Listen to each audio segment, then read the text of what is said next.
Hi hello வணக்கம் friends. இது திரைநிலா audio novels வழங்கும் உன் அருகில் வருகையில் நாவல். வாசிப்பது நான் சரண்யா சம்பத். வாங்க கதைக்குள்ள போலாம். அத்தியாயம் 21. ஒரு வழியாய் பத்மாவதியை சமாளித்து இரவு ஊருக்கு கிளம்ப அனுமதி வாங்கி கொண்டான் ஹரிஹரன். அம்மா, சுமி அவங்க அப்பா கிட்ட செல்போன்ல பேசினா. அவங்க கோபம் தணிஞ்சிருச்சு. வீட்டுக்கு வந்தால் நாங்களே உங்கள் 2 பேருக்கும் மேரேஜ் பண்ணி வைக்கிறோன்னு சொல்லிட்டாங்க. ஸோ இன்னைக்கு நைட்டே கிளம்புறோம்மா. சுமித்ராவை அவளோட வீட்டில் விட்டுட்டு நான் பாண்டிச்சேரி போய் அம்மா அப்பா கிட்ட பேசணும். அதுக்கு பின்னால் முறைப்படி சுமித்ராவை பொண்ணு கேட்டு வரணும்.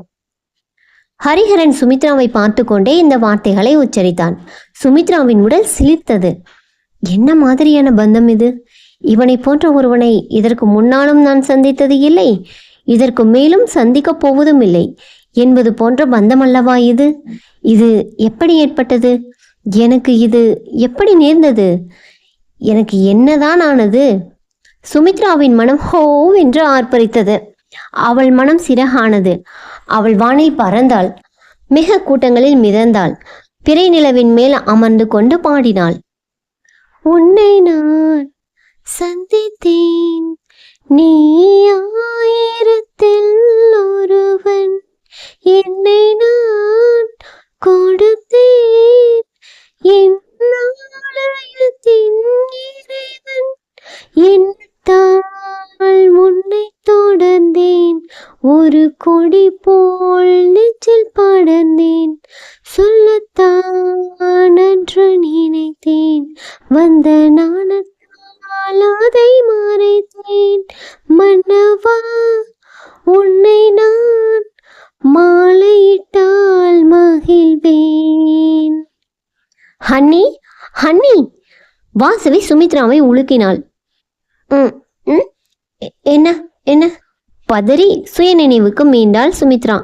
சரியா போச்சு போங்க. இத்தனை நேரம் நாங்கள் பேசுனது உங்கள் காதலியே விழலையா? கனவு கண்டுட்டு இருந்தீங்களா? ஆமாம் என்று வெட்கத்துடன் நினைத்து கொண்டாள் சுமித்ரா. இல்லை, ஊரில் அம்மா அப்பாவை நினச்சிட்டு இருந்தேன், வேற ஒன்றும் இல்லை. நம்ப முயற்சி பண்ணுறேன். சரி சரி, கிளம்புங்க. எங்க? ஊர் சுற்றி பார்க்க தான். என் சுடிதாரில் ஏதாவது போட்டுக்கிறீங்களா? இல்லை உங்ககிட்ட சுடிதார் ஏதாவது இருக்கா? என்கிட்ட சுடிதார் எதுவும் இல்லை வாசவி. நோ ப்ராப்ளம், என்னோடத போட்டுக்கோங்க. Come on quick. வேண்டாம் வாசவி, அவளுக்கு இந்த ட்ரெஸ் தான் அழகா இருக்கு. I like this. ரசனியை சுமித்ராவை பார்த்தபடி கூறினான் ஹரிஹரன். ஹோ என்று ரூபா, வாசவி, விசால் மூவரும் ஓ போட்டனர். ஏண்டா, நீ பாவாடை தாவணி போட்ட பொண்ணுங்களையே பார்த்தது இல்லையா? விசால் கேட்டான். இல்லைன்னு தான் நினைக்கிறேன். சரி விடு வாசவி, ஹரி ரசிக்கத்தானே சுமித்ராவும் ஆசைப்படுவாங்க. விட்டுடு, பாவாடை தாவணியிலேயே வரட்டும். அவர்கள் ஐவரும் டாடா சுமோவில் ஏறிக்கொண்டார்கள். டிரைவர் ஏறி அமர்ந்து காரை கிளப்பினார். மதியம் சாப்பிட வீட்டுக்கு வந்துட்டு போங்கப்பா. டேமில் இருந்து விரால் மீன் வாங்கி பொரிச்சு வைக்கிறேன். சிக்கன் பிரியாணியும் செய்கிறேன். போதுமா இல்லை வேற எதுவும் வேணுமா? நீங்கள் வேறம்மா. அவர் ஊர் சுற்றி பார்க்க வேணான்ட்டு நேராக டைனிங் டேபிளுக்கு போக யோசிச்சுட்டு இருக்காரு. சுமித்ரா ஹரிஹரனை பார்த்து கொண்டே பத்மாவதியிடம் கூறினாள். அன்னைக்கு அண்ணாவோட காலம் வாரதுல அத்தனை குசி. ஆமாம் ஆமாம், அதை சொல்றதுல என் தங்கச்சிக்கு அவ்வளோ ஹாப்பி. அவர்கள் உற்சாகமாய் பேசியபடி வர டாடா சுமோ கிளம்பியது. டிரைவர் முன் சீட்டில் அமர்ந்திருக்க, நடு சீட்டில் விஷால், ரூபா இருவரும் அமர்ந்திருந்தனர். பின்பக்கம் 2 நபர்கள் அமரும் சீட்டில் ஒன்றில் ஹரிஹரன் அமர்ந்திருக்க, அவனுக்கு எதிர்ப்புறமாய் வாசவியும் சுமித்ராவும் அமர்ந்திருந்தனர்.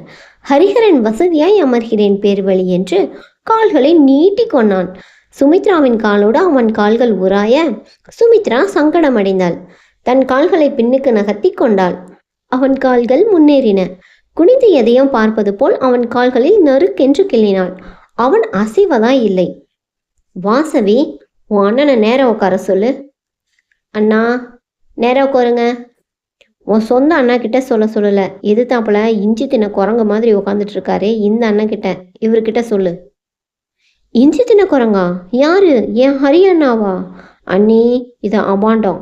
அரவிந்த் சாமி மாதிரி இருக்கிற அண்ணனை பார்த்தா இப்படி ஒரு வார்த்தை சொல்லிட்டீங்க. Sumi, what is the meaning of? Hariharan ஆரம்பித்து விட்டான். இஞ்சி தின குரங்குக்கெல்லாம் அர்த்தம் சொல்ல முடியாது. வேணும்னா கண்ணாடியில் உங்க முகத்தை போய் பார்த்துக்கோங்க. விசால், இஞ்சினா? அடடா, உங்க முன்னால வாயவே திறக்க முடியலையே. சாமி, உங்க காலை தூக்கி என் மடியில கூட போட்டுக்கோங்க. வாயை திறந்து வாட் இஸ் த மீனிங்னு ஆரம்பிக்காதீங்க. உங்களோட பெரிய லொல்லா போயிருச்சு. லொல், வாட் இஸ்? சுமித்ரா முன்னே சாய்ந்து ஹரிஹரனின் வாயை ஒரு கையால் பொத்தி தன் வாயின் மேல் ஒற்றை கையை வைத்து எச்சரித்தாள். ஹரிஹரன் மகிழ்ந்து போய்விட்டான். மூடிய அவள் கையில் தன் இதழ் பதித்தான். சுமித்ரா பதறி போய் கையை எடுத்துக்கொண்டாள். என்னது, இவன் இப்படியெல்லாம் செய்கிறான்? வாசவி இவர்களின் போராட்டத்தை உணராமல் சுமித்ராவிற்கு வழியில் தென்படும் இடங்களை காட்டி விளக்கம் சொல்லி கொண்டு வந்தாள். அண்ணி, இறங்குங்க, இதுதான் ராஜமலை. இங்க ஒரு விசேஷம் இருக்கு. அது என்னன்னு தெரியுமா? என்ன? அதோ அதுதான். வாசவி கை காட்டிய இடத்தில் கூட்டம் கூட்டமாய் ஆடுகள் இருந்தன. அவற்றின் கொம்புகள் நீண்டு வளைந்து மானின் கொம்புகள் போல் காணப்பட்டன. ஹை, இவ்வளவு பெரிய கொம்புகளோடு இருக்குதா ஆடு? இந்த ஆடுகளுக்கு பேர் தான் வரையாடு. பெரிய பால் பண்ணை ஒன்று அங்கு இருந்தது. அதை சுற்றி பார்த்துவிட்டு மீண்டும் வண்டியில் ஏறிக்கொண்டார்கள். டாடா சுமோவின் பின்பக்க ஜன்னல் வழி மலையின் இரு பக்கங்களிலும் சரிவாய் வளர்ந்திருந்த தேயிலை தோட்டங்களை பார்ப்பது கண்கொள்ளா காட்சியாக இருந்தது. சுமித்ரா தன் பிரச்சனைகளை மறந்து ஆர்வமாய் அவற்றை வேடிக்கை பார்க்க அவளை ரசித்து பார்த்து கொண்டு வந்தான் ஹரிஹரன். விஷால், மலை பாதிக்கு டாடா சுமோ தான் பெஸ்ட் சாய்ஸ். ஆஃப்கோர்ஸ் ஹரி. அடுத்து அவர்கள் நேஷனல் பார்க்கிற்கு போனார்கள். பூங்காவை சுற்றி பார்த்துவிட்டு அருகில் இருந்த வாகுப்பறை என்னும் இடத்தில் கொட்டும் அருவியை ரசித்தார்கள். இங்க குளிக்கலாமா? ஆர்வமாய் சுமித்ரா வினவினாள். சில்லுன்னு இருக்கும்.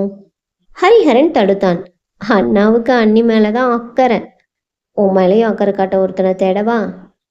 போங்க அண்ணா. அருவி காட்டிற்கு போனார்கள். போகும் வழியெல்லாம் நதிநீர் பாய்ந்து வந்து கொண்டிருந்தது. நதியோரம் வண்டி செல்ல சுமித்ரா விட்டால் நீரில் பாய்ந்து விடுபவள் போல எட்டி பார்த்து கொண்டே வந்தாள்.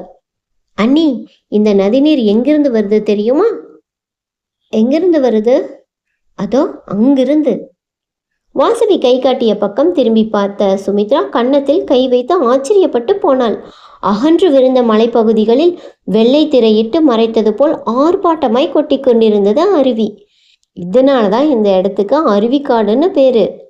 சிரிப்பும் கும்மாளமுமாய் அருவிக்கரையில் சுற்றி வந்தவர்களிடம், இந்தாங்க என்று பிளாஸ்டிக் தட்டுகளில் வடைகளை வைத்து நீட்டினாள் ரூபா. எங்க எப்படி வடை கிடைச்சது? அம்மா நம்மளை சும்மா ஊர் சுற்றி பார்க்க அனுப்புவாங்களா அண்ணா? கூடையில வடை காஃபின்னு எல்லாம் வச்சு கொடுத்து தான் அனுப்பியிருக்காங்க என்றாள் வாசவி. ஓ, அண்ணா கொண்டு தெரிஞ்ச அம்மா, சுமித்ரா கூறினாள். நம்ம பசி தெரிஞ்ச அம்மா. மழைக்காட்டில் 4 முறை வெளியில் நடந்துட்டு வந்தாலே அசுர பசி எடுக்கும். நாம ஊரே சுத்த போகிறோம், பசிக்காதான். இவ்வளவு சொல்கிறீங்களே, உங்களுக்கு பசிக்கலையா? உண்மையை சொல்லுங்க. சுமித்ரா வாயை மூடிக்கொண்டாள். அவளுக்கு பசித்தது. பேசாமல் வடையை காலி செய்துவிட்டு காஃபியை வாங்கி குடித்தாள். ஊர் சுற்ற புது தெம்பு வர அவர்கள் டைம் பார்க்க சென்றார்கள்.